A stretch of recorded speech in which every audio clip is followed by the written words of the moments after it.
Serial साथ निभाना साथिया में गोपी भले ही मोदी भवन की अब बहू नहीं बेटी बन गई हो, मगर अब भी अपने परिवार के लिए वो बहू होने का फर्ज अदा करने का कोई मौका नहीं छोड़ रही है। और जहां नेक इरादे से कुछ करने की ठान ली जाए तो उस काम का सफल होना तो लाजमी है। लेकिन हम ये कैसे भूल सकते हैं कि जहां कामयाबी होती है वहां मुश्किल घड़ी का सामना तो होता ही रहता है। ठीक वैसे ही गोपी की जिंदगी में परेशानियों को लाने के लिए परी और मोना अब एक और नया तरीका ढूंढ रही है। याद दिला दे कि गोपी के बिजनेस प्लान को फेल करने के लिए परी और मोना ने कई सारे प्लान बनाए थे, मगर उनका प्लान एक के बाद एक फ्लॉप होता चला गया। यहाँ तक कि एक बार तो परी को अपने ही प्लान का शिकार होना पड़ गया था। परी अपने जोकर अवतार पर मजाक उड़ने की वजह भी गोपी को ही मानती है और इसलिए वो ये प्लान करती है कि वो इसका बदला उससे लेकर ही रहेगी।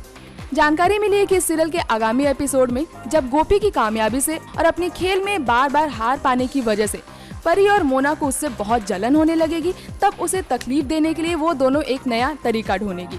बता दें कि गोपी को परेशान करने के लिए और उसे हराने के लिए परी फूलों की उस टोकरी में स्कॉर्पियन डाल देती है, जिसमें से गोपी फूल लेने वाली होती है। फिर क्या गोपी उस टोकरी में जैसे ही हाथ डालती है उसे वो स्कॉर्पियन काट डालता है।